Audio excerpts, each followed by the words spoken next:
happy we are, if we are happy, our children are happy too. But we're going to be talking about a very special breed of happiness, the Nordic happiness. So, what we're going to try to do here, since it is a Nordic tent and a little bit chilly tent, we will try to turn it into a Finnish sauna. How about that? Are you okay with this?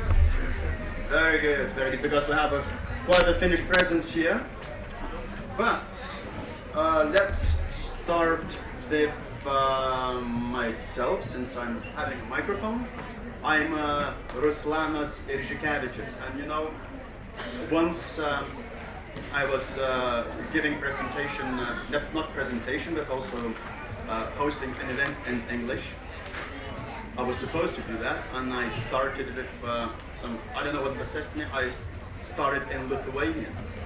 I spoke for about 15-20 seconds and people were looking at me and they said nothing. I think they thought I'm pronouncing my surname, because it is quite a long surname, Iržikevičius. So I'm from the Lithuania Tribune.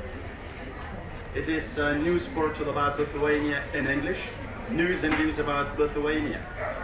I established it in 2009, and I am also responsible for 15 minutes English service. Prior to that, for 5 years, I ran English service of Delphi. Okay, I would like to put the photo now. What's happened to my... Can you see this photo? Yes.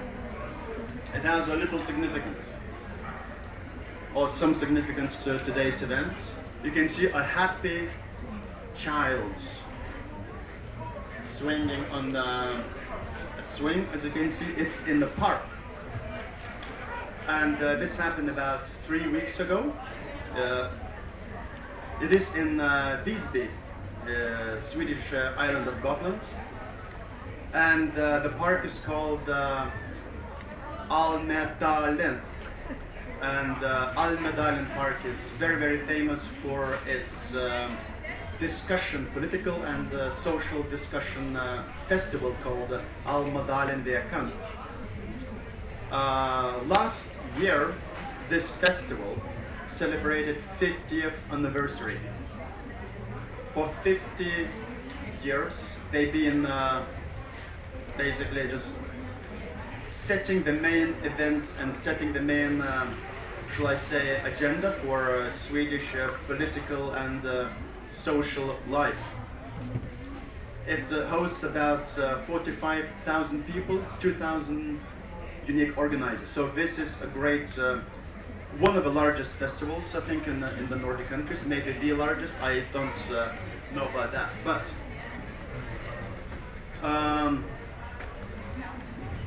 actually, you can see where it takes place. It's a little bit behind there.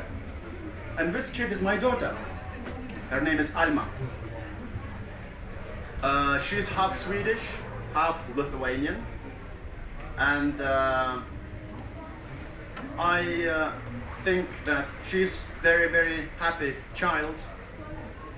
And she's also happy, not because she's just Swedish, but she's also because of being Lithuanian, because we live here. So it is very important also for me that very nice and very honored to be here in this festival, because this festival is going to be bringing the culture of debate, and also very important, I think, that culture of consent is also very crucial for development of this country. And the content is also about one of the biggest Nordic values, which helped to create the welfare state, which contributes largely to the happiness of the people. And since our policies now a lot orientated due to our new president to the welfare state, so let's start. So I will try to unlock my phone where I have a presentation,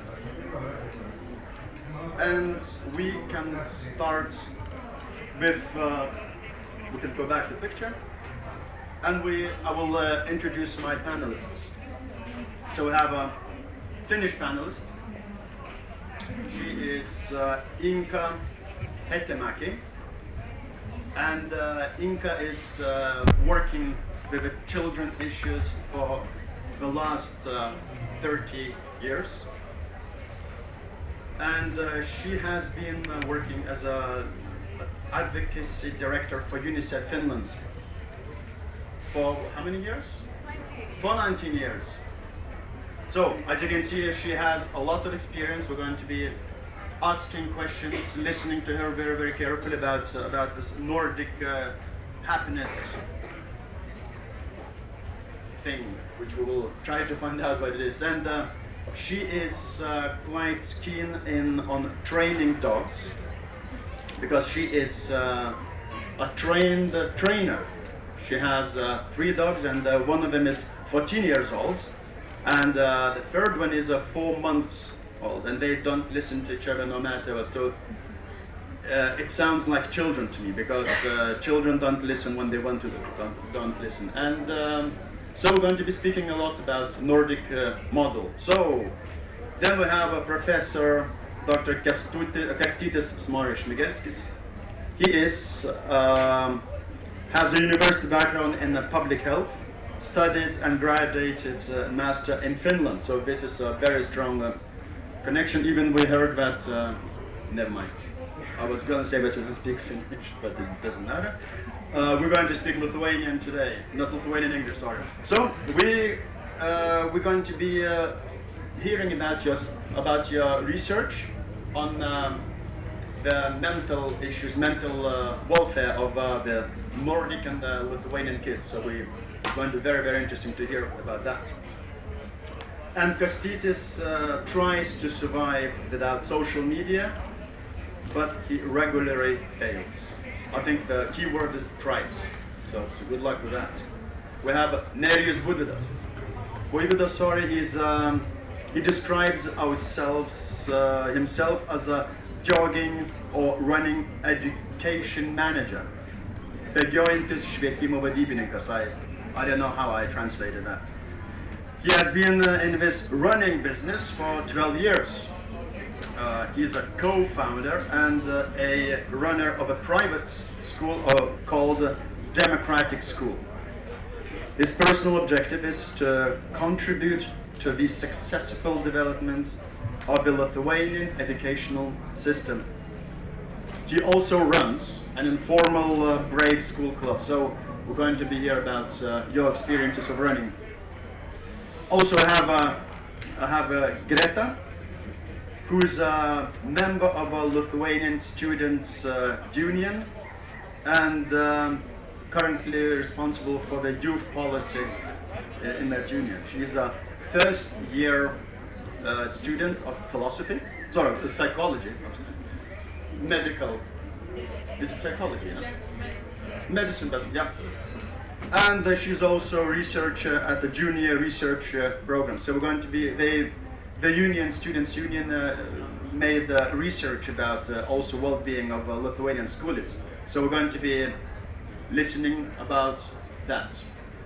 So, the panelists are here.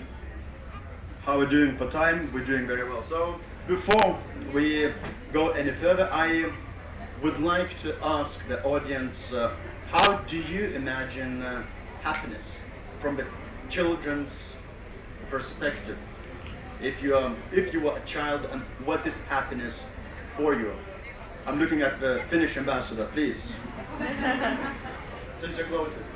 Since I'm closest and I'm not actually prepared, this is not the typical unprepared as I am, and then I take out a speech. I'm a journalist. Yeah. Happiness for a child. That's stable family relations. That is the fact that mother and father don't quarrel all the time, or if they quarrel, there is still love in the air. You quarrel about things which are not very important. I think that is one answer, but there are many. Should I give it to my Norwegian colleague? Norwegian. Very diplomatic. Like you, I'm absolutely not prepared for this, but what I can say is that I have had a very lucky happy childhood myself on a small island on the west coast of Norway, outside Bergen. We were and are a very big family, and family ties during my growing up was very important, and in fact made me have a very happy childhood.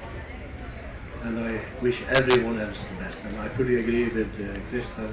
Of course, a stable family, mother and father that is there to take care of you, simple things like that is very important. We are living in much more challenging times today, so I think it's not that easy as it was when I grew up. So, thank you. Thank you very much. Any more ambassadors would like to speak?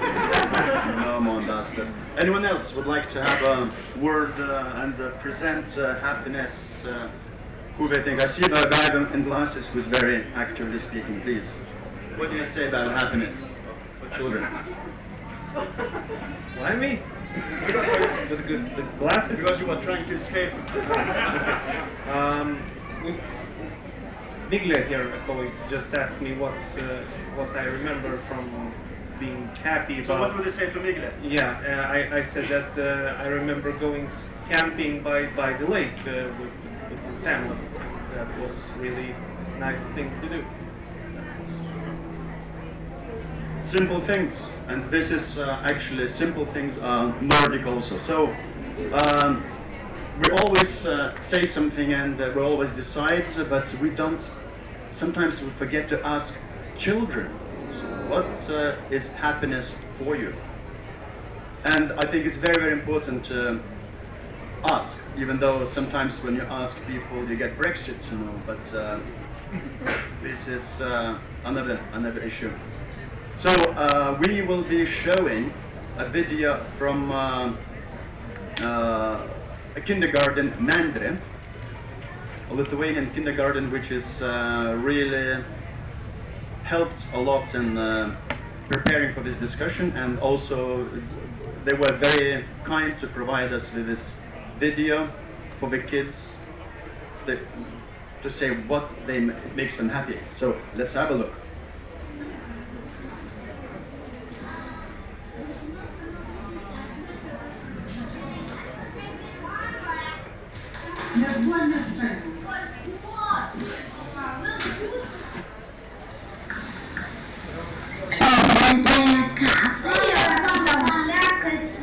Tavęs nepravadžiuoja ir tu esi už save labai laimingas, didžiuojies savim.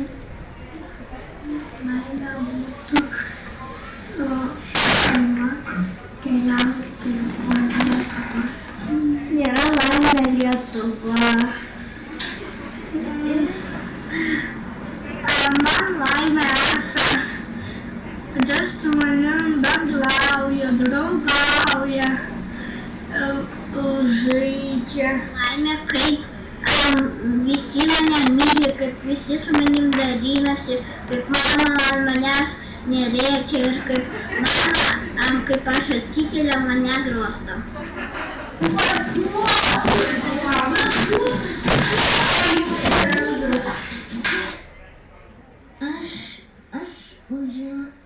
Aš jeigu būčiau prezidentas, prašyčiau, kad visi būtų susidraugavę ir laimingi.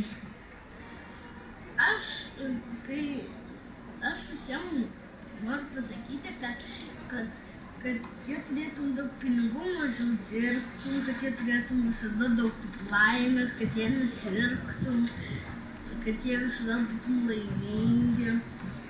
Pasirinktum gerą pasirinkimą. Pavyzdžiui, jeigu būtų karas, geriau stabdyti tuos užpuolėjus, kad kiti žmonės galėtų ramiai savo bėgti ten, kur jiem būtų saugu. Aš, jeigu būčiau prezidentė, tai tada duočiau žaislų, pinigų, ledų. Kad turėtų daug pinigų, kad turėtų valgyti, daug draugų, kad mylėtų, kad nuvažiuotų į kokį parką, kad nuskristų kažkur tai. Jiems paskelbčiau, kad jiems duotų daug pinigų, kad jie turėtų gerą namą, kad vaikų mamos nepyktų ant pačių vaikų.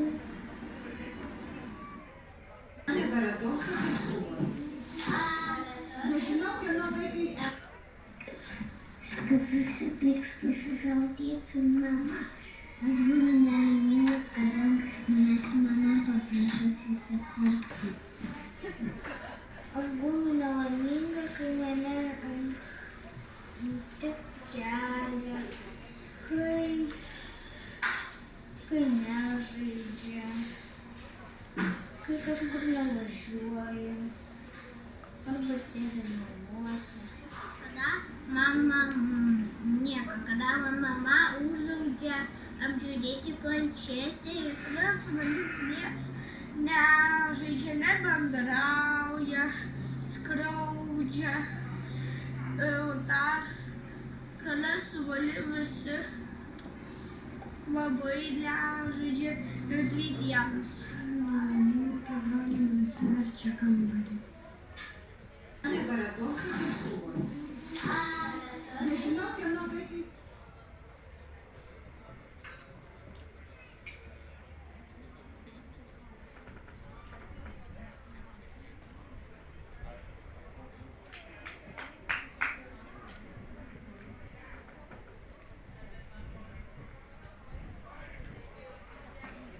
Now we can start clapping.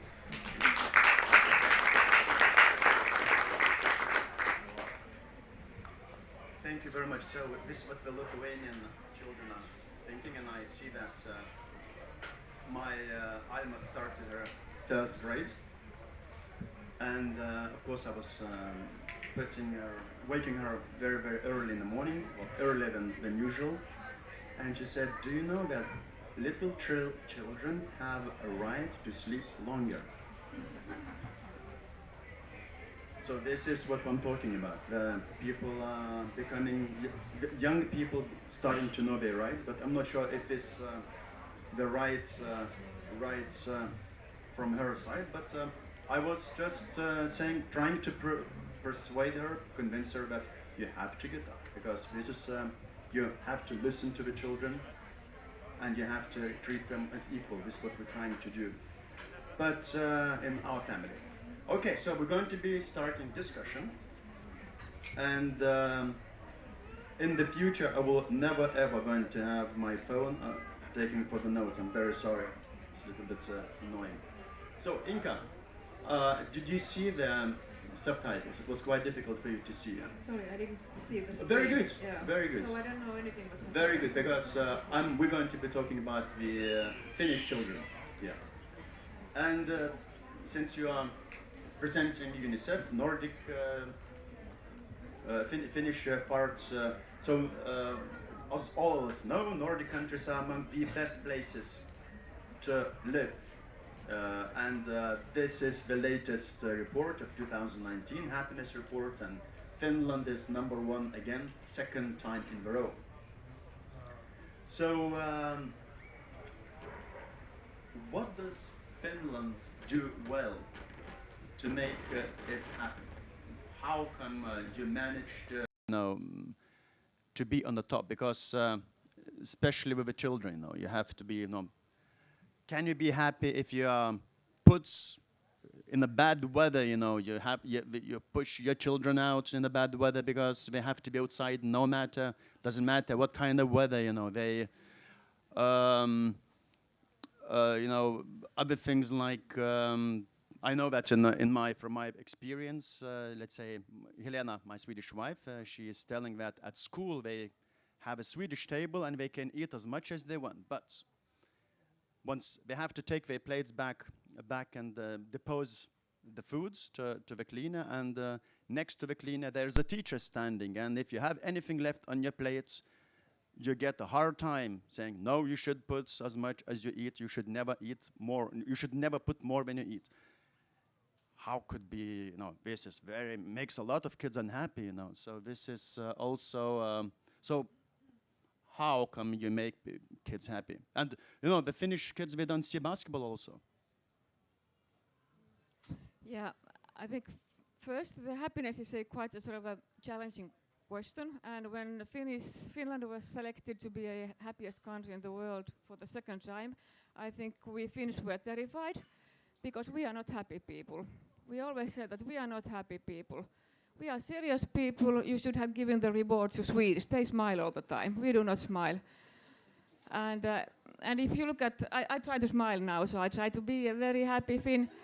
But actually, it's when you sort of said if it's one thing or another thing, it's not a sort of it's not one innovation. It's not one thing that you can do, and it's sort of a combination of different factors. And even though we immediately started in Finland to think that why we are not happy, that we shouldn't have got this prize because we don't earn it. We try to figure out that we have this wrong and we have this wrong.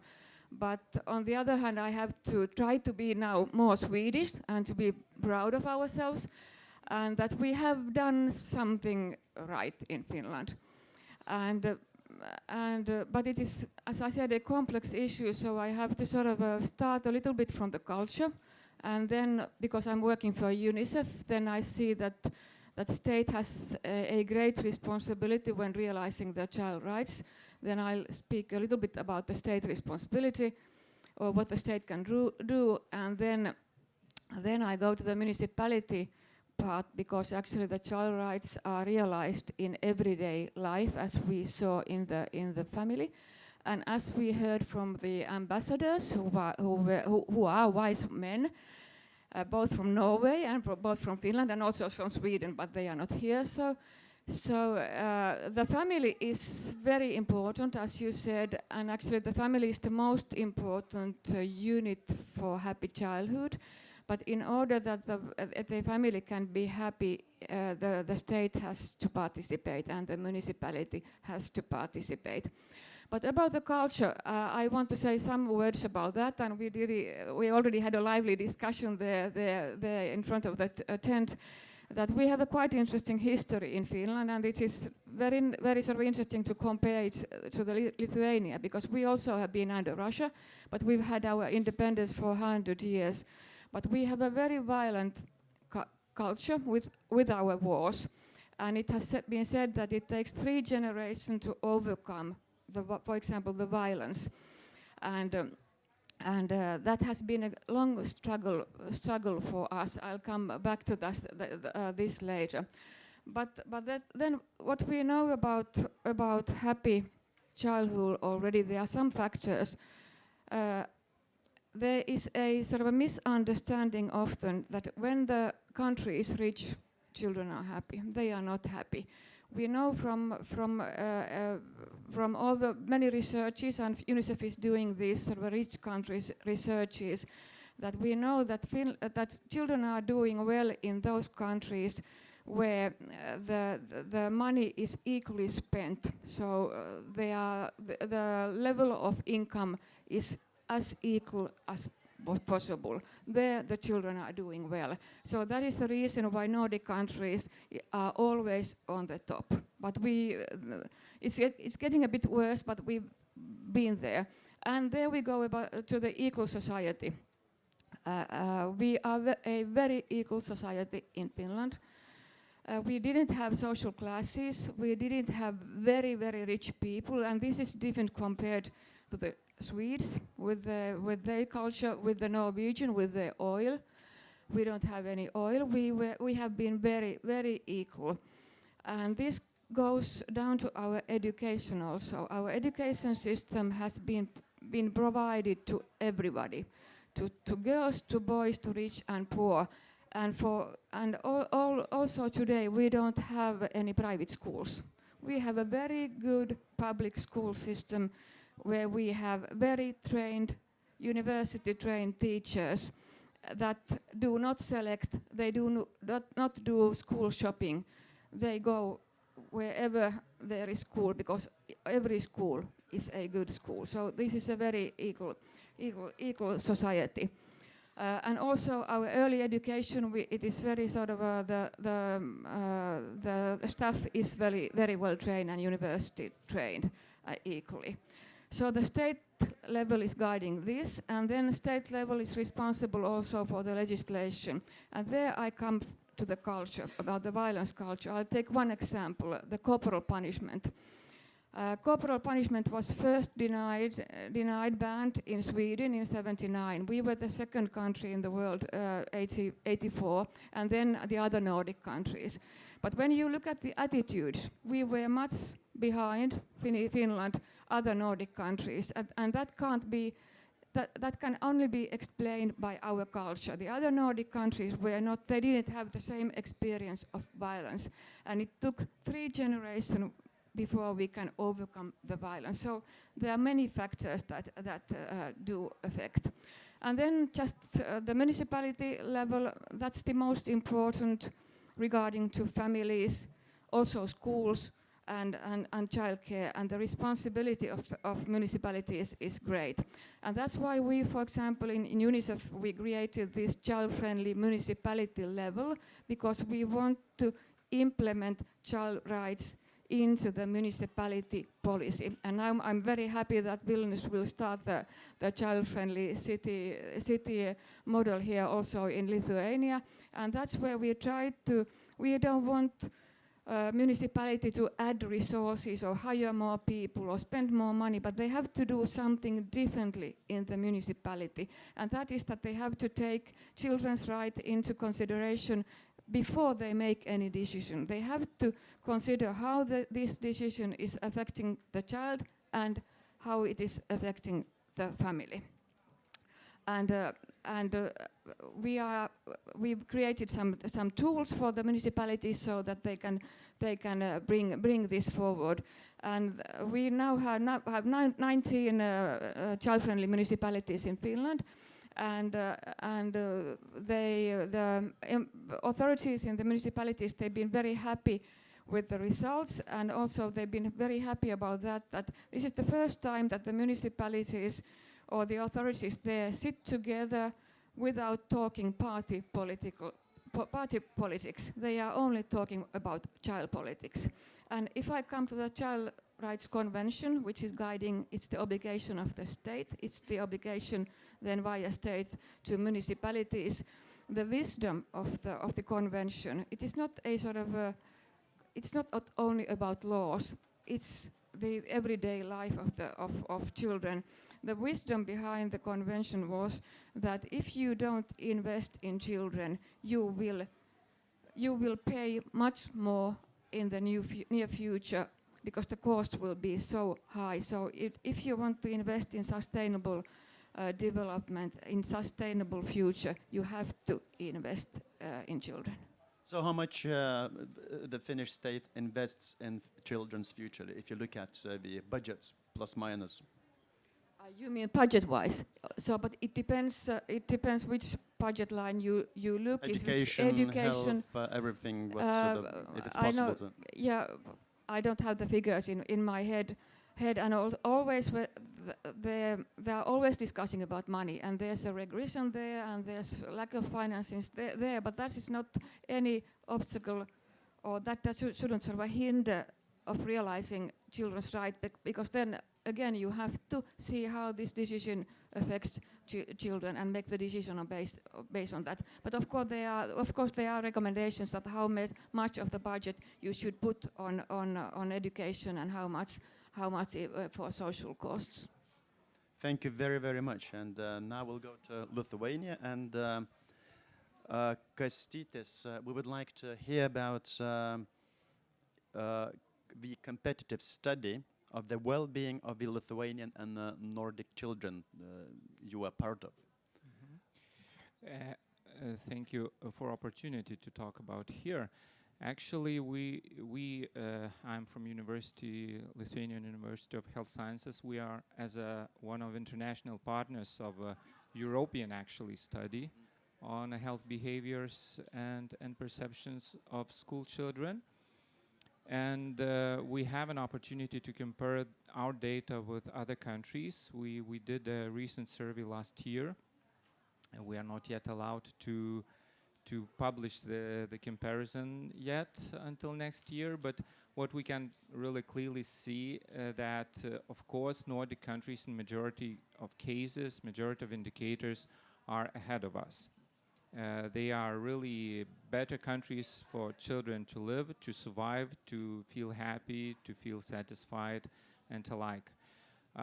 When talking from Lithuanian perspective more specifically, since this study is a long-lasting study in Lithuania, it's conducted for more than 25 years now, we can see the trends. And what can be really well seen that we started in 1994, so slightly after gaining independence.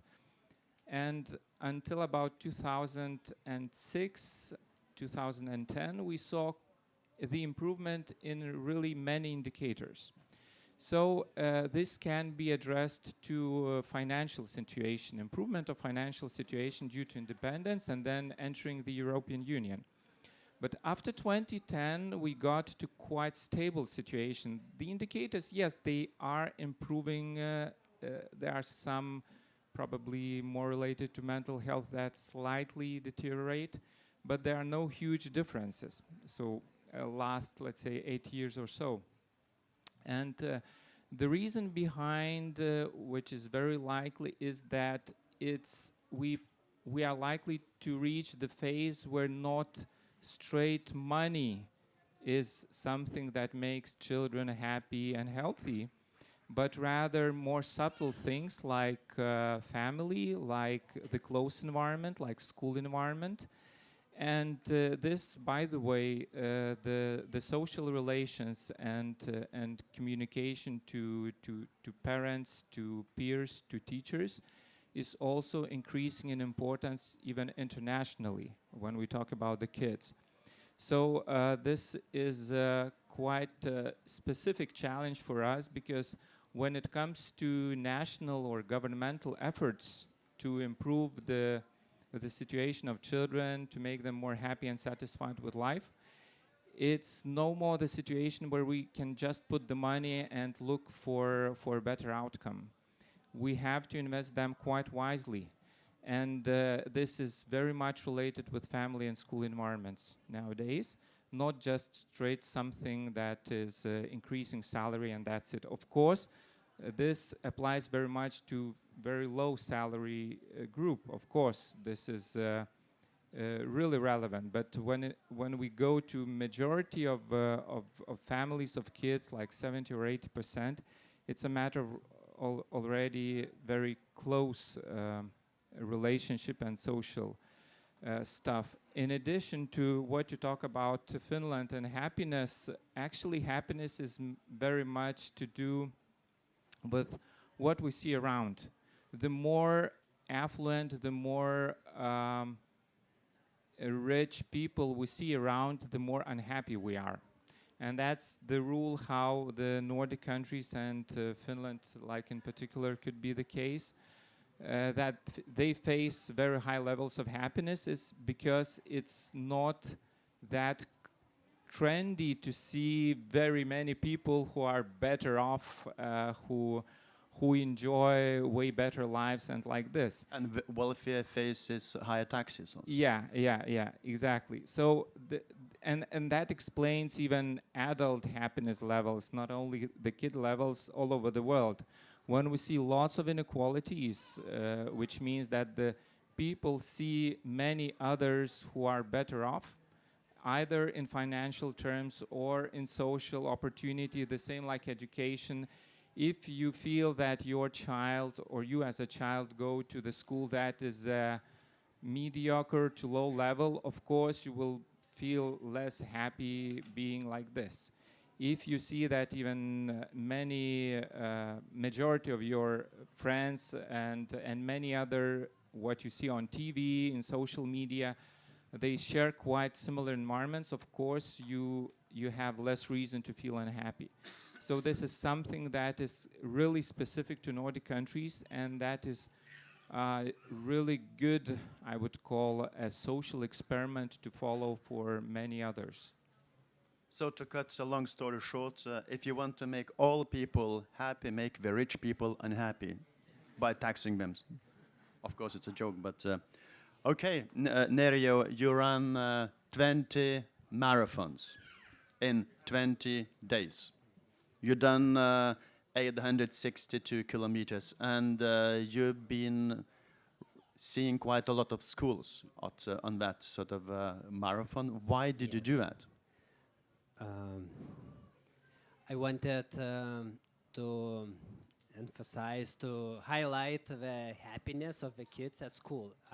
My slogan of a campaign was for happy children at school, for happier children at school.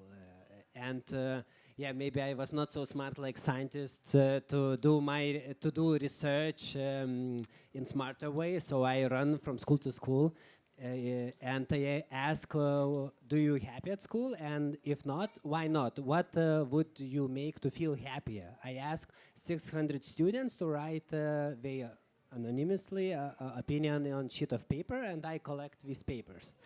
So it was my research, very painful, but bad for your shoes, yeah. Next time I will be smarter.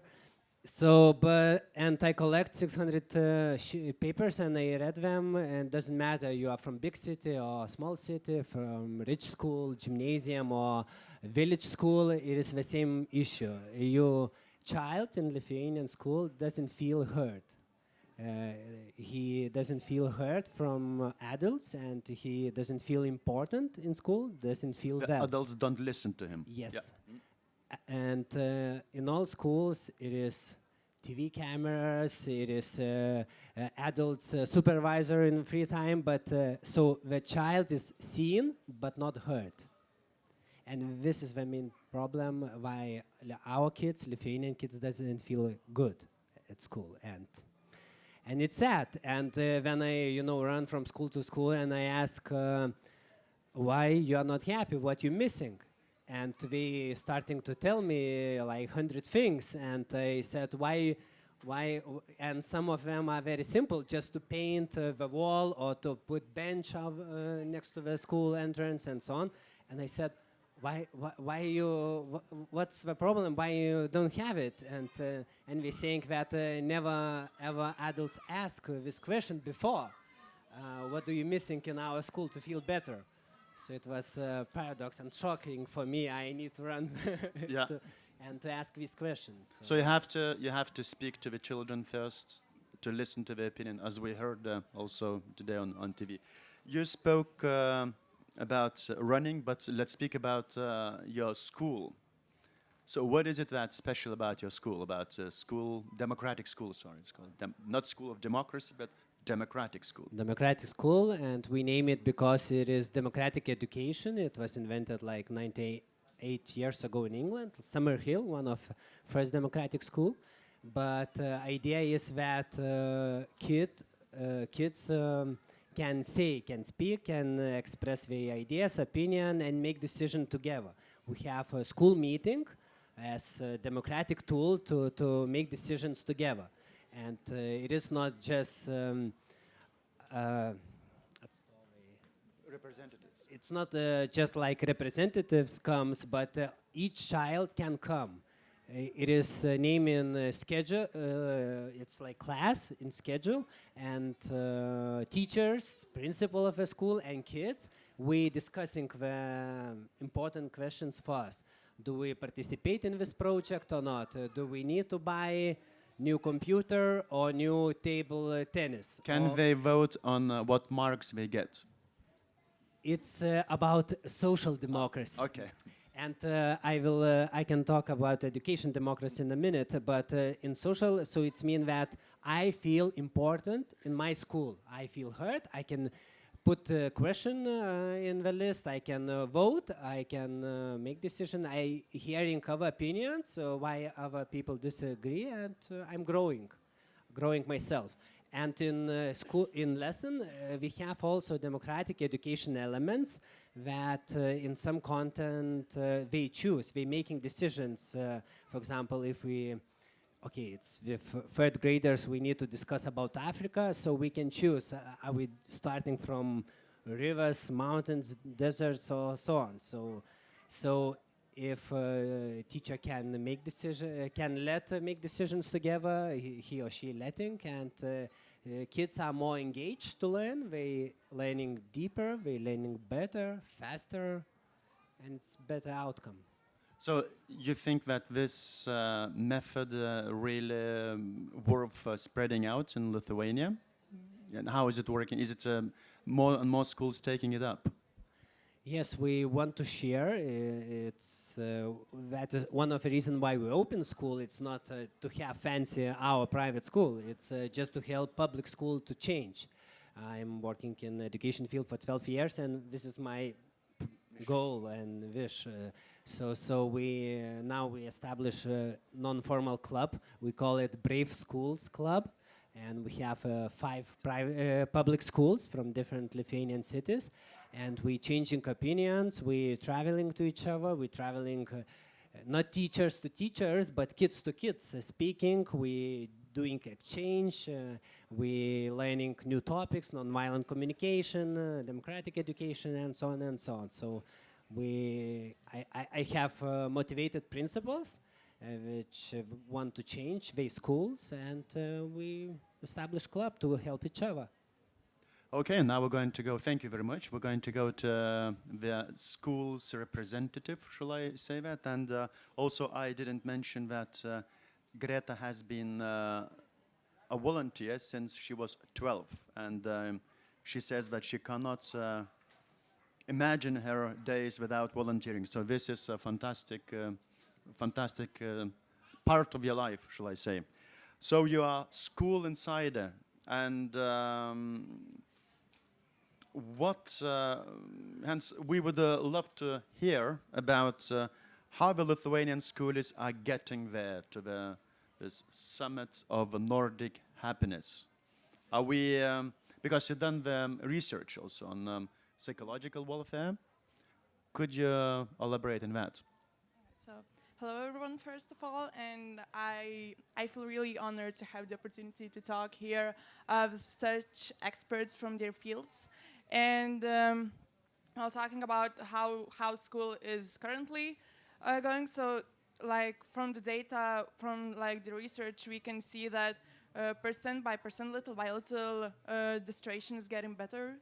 And there are really a lot of different initiatives from the government, from non-governmental sector that are going, but however, there are still a lot of issues.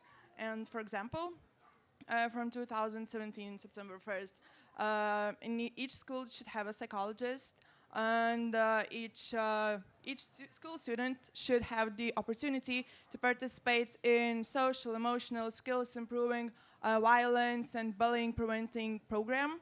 However, a year ago, 51% of schools didn't have any psychologist, and only in this spring, only 70-something% of school students had the opportunity to participate in such programs, because other schools are just don't execute such programs.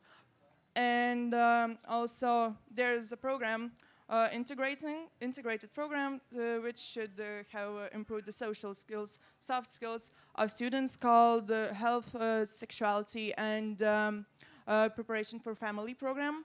And in it, it is mentioned that school students that are in 9th or 10th grade, they should know how psychological crisis looks, how to recognize it, and know the basic ways how to help, or the sources where to find help.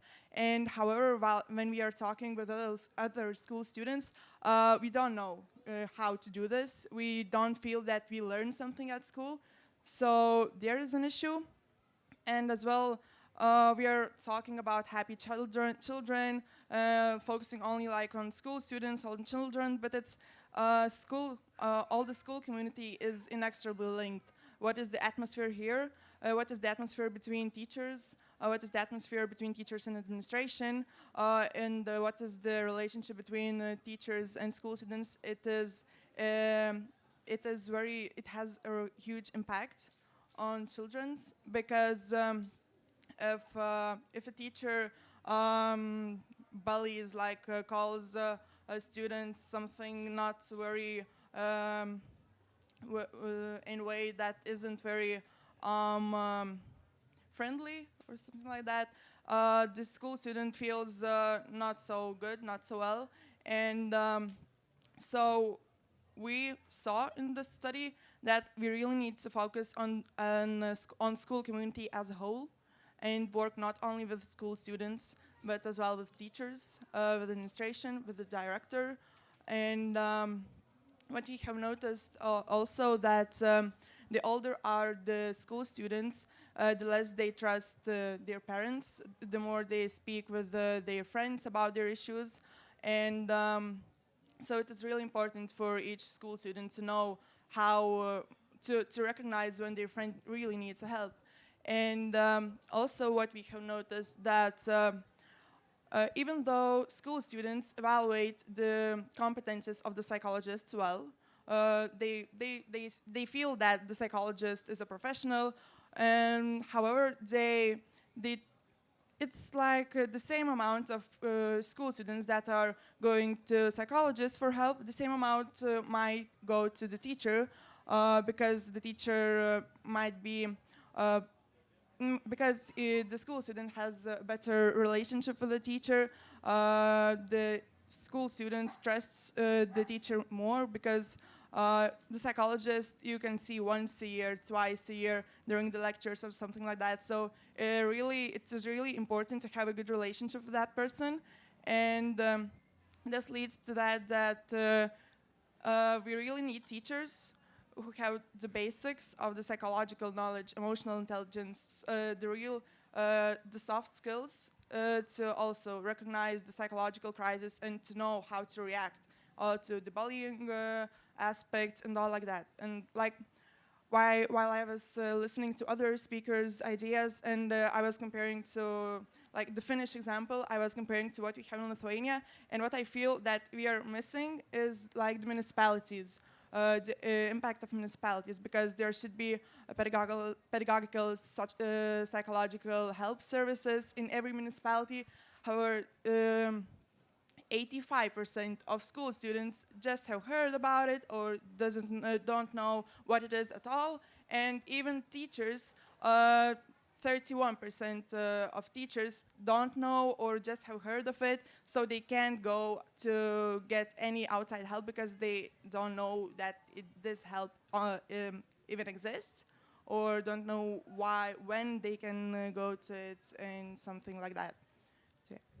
So yeah, because from what I understand, the mental shall I say, health or status issues in Lithuania, we're only starting to talk about it. So this is quite new for our society also. And of course, maybe it would be very, very good to start with our children, to tell them that it is okay to talk about your problems.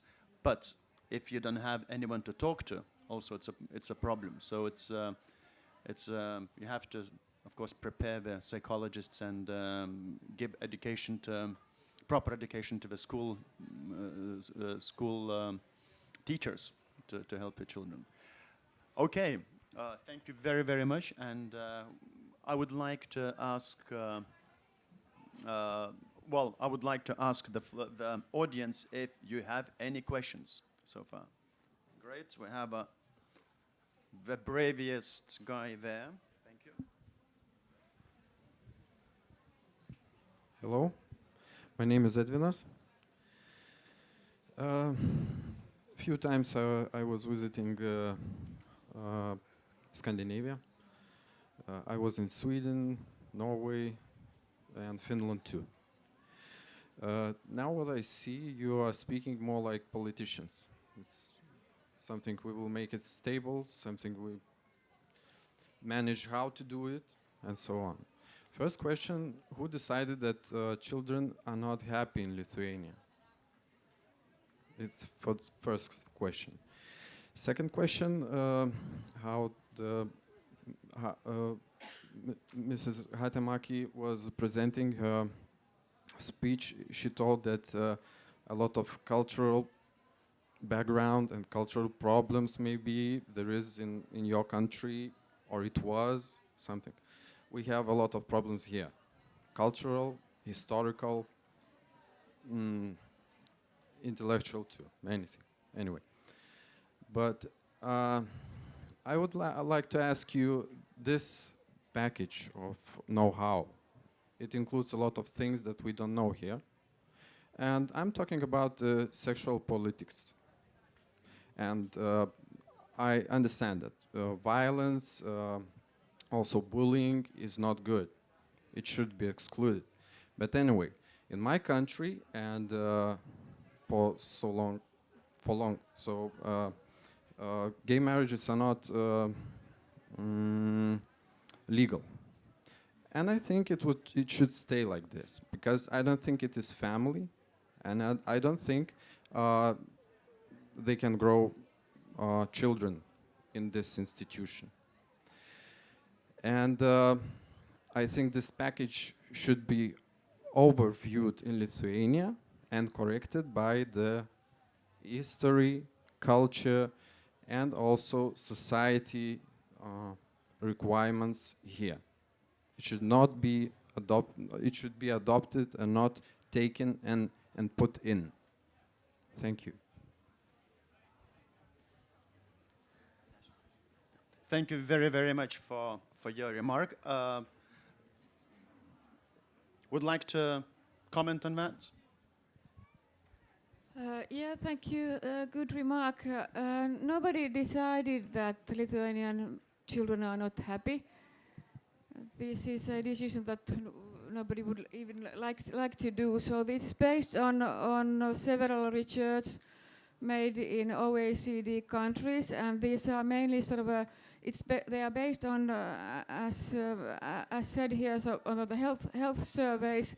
It's a combination of them. There are some questionnaires presented to students themselves, and often when we are comparing the well-being, it's a sort of a set of indicators that are not telling the whole story. It's just sort of giving some image, some part of that, but there's some truth in them, because, for example, the Nordic countries, how they are doing quite well, if not remarkable well, in many of those studies. So there has to be something correct in them, but of course they are not the whole truth. And but I'm not sure if I got your the other question about the package. The Nordic model should not be maybe not very implemented. Yeah, the Nordic. Okay, we are sort of said that we are welfare states, so that is the model that does support childhood. And with this UNICEF research, when we compare different states, it has been proven that the welfare state supports good childhood. And this means welfare state that when, for example, some families are left very much behind, then the state and the municipality, they have to make good family policy, social policy, taxation policy. All these influence children's lives, and this is the model that they are doing in Nordic countries. So this seems to work very well when you compare it to the child's well-being. But I absolutely share the idea with you that very often that we are sort of just testing some models. Okay, it doesn't work here, and it doesn't work because the culture is so different. So we have to work together with different actors, with different kind of wisdom, and sort of share the experience and make the best model for Lithuania. And I'm sure that it can be found, but it demands long work. It demands cooperation, strong cooperation with different actors. Anyone would like to say anything?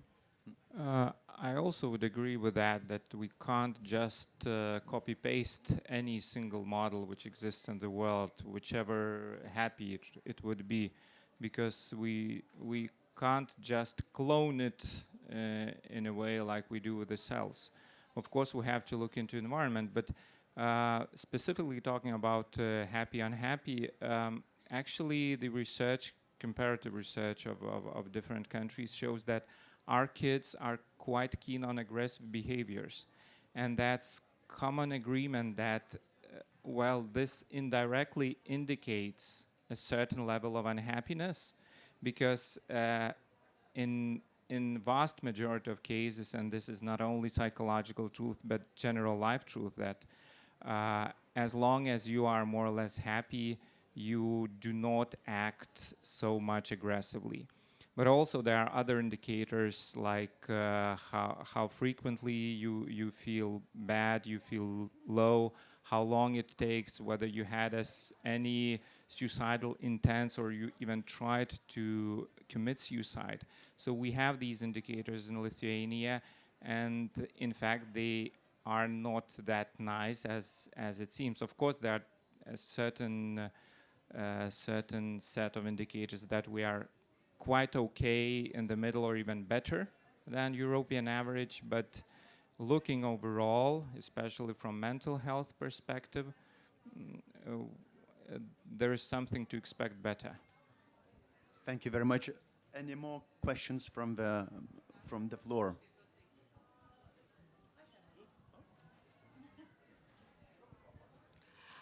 I have a question to Greta. Thank you very much for your insights from your survey. And my question would be if the insights in the form of recommendations have been worked out into some action plans and communicated to school administrations, to education departments in municipalities. So thank you for the question. We are working with this topic for 3 years now, and the first year and the second year there was a program, Emotion Plus called, and we released recommendations how to do, what to do. Like we invited from school students, invited their the directors, administrations, teachers, just to talk about it, just to get feedback on each of the side. And but currently, the third year, we did the survey, some sort of research, and now we have like the clear interferences. What are the main issues? And this is one of the aspects why we initiated the 2020 school community year, and the same as Palace. The Republic of the Parliament of Lithuania.